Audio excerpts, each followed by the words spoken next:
Communication system and networking. এই চ্যাপ্টারটি মূলত networking এর বিভিন্ন বিষয়, ব্যান্ডউইথ, কিরকম তার ব্যবহার করা হয় না হয় এগুলো নিয়ে আলোচনা করবে। আর এটা তুলনামূলক ইনফরমেটিভ হচ্ছে, বুঝার বেশি চ্যাপ্টারটা, সুতরাং এটা আমরা খুব মনোযোগ দিয়ে পড়বো। এটা এমসিকিউ এবং সিকিউ দুটার জন্যই খুবই ইম্পর্টেন্ট একটা চ্যাপ্টার।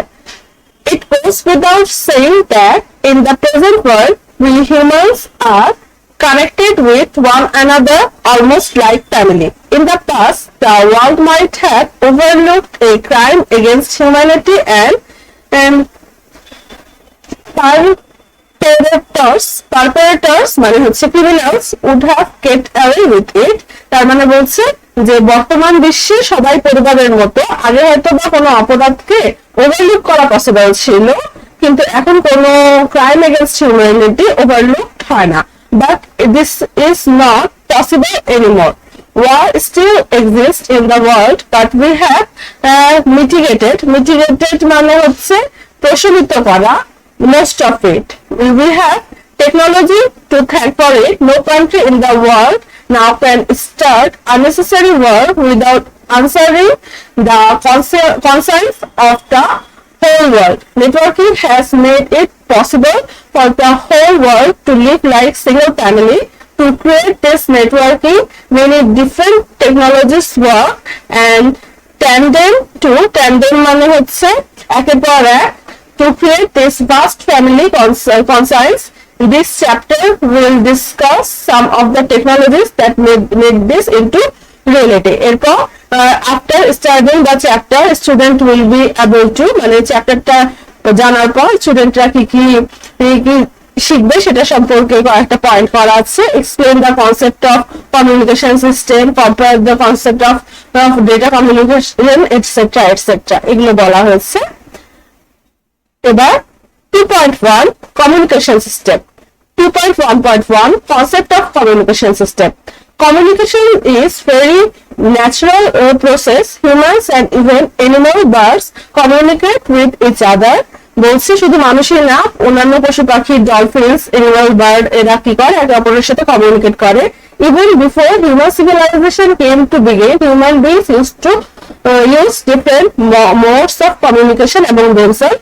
মানে হিউম্যান বিং সিভিলাইজড হওয়ার আগে থেকে কমিউনিকেশন শুরু করেছিল নিজেদের মধ্যে।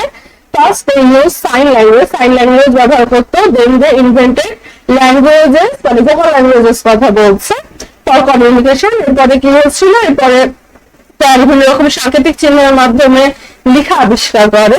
দেন with the ages human beings discovered the means to communicate with people in long distance through letters. Telegrams, telephones were invented to progress the modes of communication. Radio and television are different type of communication media too, where the presenter or anchor communicates with mass number of audience. This sharing information and expression is called communication system. তাহলে communication system কি? Sharing information and expression is called communication system. In the current day and age, the internet and cellular technology has progressed the communication system so far that now human beings not only communicate with themselves, but they can now communicate with machines too. তার মানে কি, এখন human being শুধু নিজেদের মধ্যে communicate করে না, মেশিনের সাথে কমিউনিকেট করতে পারে। ধরো কোনো এআই বা আর্টিফিশিয়াল ইন্টেলিজেন্স কে কোনো ব্যক্তি কোনো কিছু জিজ্ঞেস করছে, সেক্ষেত্রে সে মেশিনের সাথে কমিউনিকেট করছে। So communication has become a medium of imparting and exchanging of information through person or machine. তাহলে কমিউনিকেশন কিসে পরিণত হয়েছে? যে একটা এক্সচেঞ্জ ইনফরমেশন চেঞ্জ করা একটা মাধ্যম এবং সেটা পার্সন বা মেশিনের মাধ্যমে পরিণত হয়েছে। This process connects the sender and receiver of information through one or more communication media and numeracy machine system. তাহলে এটা সেন্ডার এবং রিসিভারকে এক বা একাধিক কমিউনিকেশন মিডিয়া বা নিউমেরাসি মেশিনের মাধ্যমে প্রসেসটা কানেক্ট করে, এটাই বলছে। 1.2.2 concept of data communication. Communication is process of establishing a link between two points for exchanging information. তাহলে কমিউনিকেশন কি, যে একটা process of establishing A link between দুইটা পয়েন্টের মধ্যে লিঙ্ক তৈরি করাটাই হচ্ছে কমিউনিকেশনের কাজ। যেমন ধরো প্লেস দিয়ে বোঝাই, রাজশাহী বা ঢাকা একটা হচ্ছে গিয়ে পয়েন্ট, আর যে ধরো যে আমেরিকার একটা পয়েন্ট, এই দুইটা পয়েন্টের মধ্যে সেটা বিমানযোগে যাত্রা হোক বা মোবাইলের মাধ্যমে কথা বলা হোক বা ইমেল পাঠানো হোক, ট্যাক্স পাঠানো হোক, এই দুইটা পয়েন্টের অবস্থানকৃত দুইটা মানুষের যে ইনফরমেশন এক্সচেঞ্জ করাটাই হচ্ছে গিয়ে কি কমিউনিকেশন। তারপরে হচ্ছে that is a secure and efficient data exchange between sender and receiver. তার মানে সেন্ডার এবং রিসিভারের মধ্যে সিকিউর এবং ইফেক্টিভ ভাবে ডেটা এক্সচেঞ্জ হতে হবে, মানে কোনো গোপন তথ্য যাতে ফাঁস না হয়ে যায় বা শুধু ফাঁস হওয়ার কথাই বলছি কেন, এমন কোনো তথ্য হতে পারে যে তথ্য পরিবর্তন হয়ে যেতে পারে, এটা না করে সুন্দরভাবে তথ্য এক পয়েন্ট থেকে আর এক পয়েন্টকে প্রেরণ করাটাকে কি বলা হচ্ছে communication. The figure 1.2 shows the structure of electronic data communication. তাহলে কি বলা হয়েছে, দুইটা পয়েন্ট কি 2.1 ছবিটা ভালো করে লক্ষ্য করি, দুইটা পয়েন্ট হচ্ছে, একটা পয়েন্ট হচ্ছে সোর্স, একটা পয়েন্ট হচ্ছে ডেস্টিনেশন।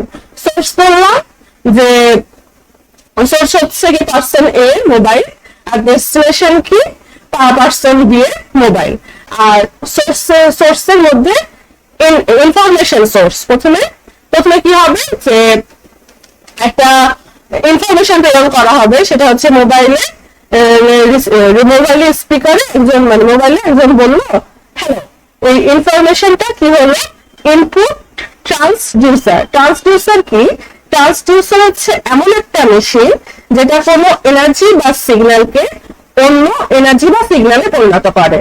তার মানে যেটা হচ্ছে যে হ্যালো বললো, এটা ভোকাল বা ভয়েস কে ট্রান্সডিউসার কি করবে যে ইলেকট্রনিক সিগন্যাল 0-1 এরকম ইয়েতে পরিণত করবে, এরকম মানে অন্য তরঙ্গে পরিণত করবে ধরো, দিয়ে ওই ইলেকট্রনিক সিগন্যালটা ট্রান্সমিটারের মাধ্যমে, ট্রান্সমিটার হচ্ছে গিয়ে ইনফরমেশন ছড়ানোর কাজে ব্যবহার করে, ইনফরমেশন ইন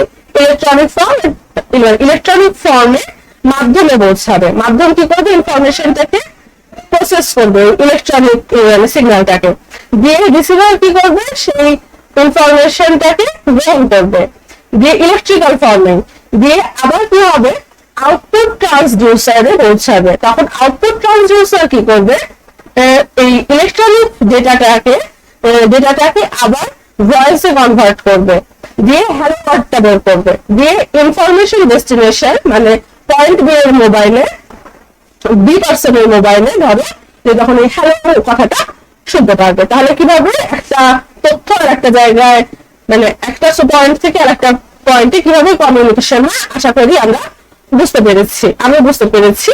এখানে শুধু মানে আমি ভয়েস দিয়ে বোঝালাম, শুধু ভয়েস না, এই তথ্যটা ইমেজ হতে পারে, তারপরে লেখা হতে পারে, সবকিছুর মাধ্যমে ট্রান্সডিউসারের মাধ্যমে ইলেকট্রিক্যাল সিগন্যালে পৌঁছাবে, যে মাধ্যমের দ্বারা রিসিভারে পৌঁছে আবার সেটা ডিকোড হবে, দিয়ে ডেস্টিনেশনে পৌঁছাবে।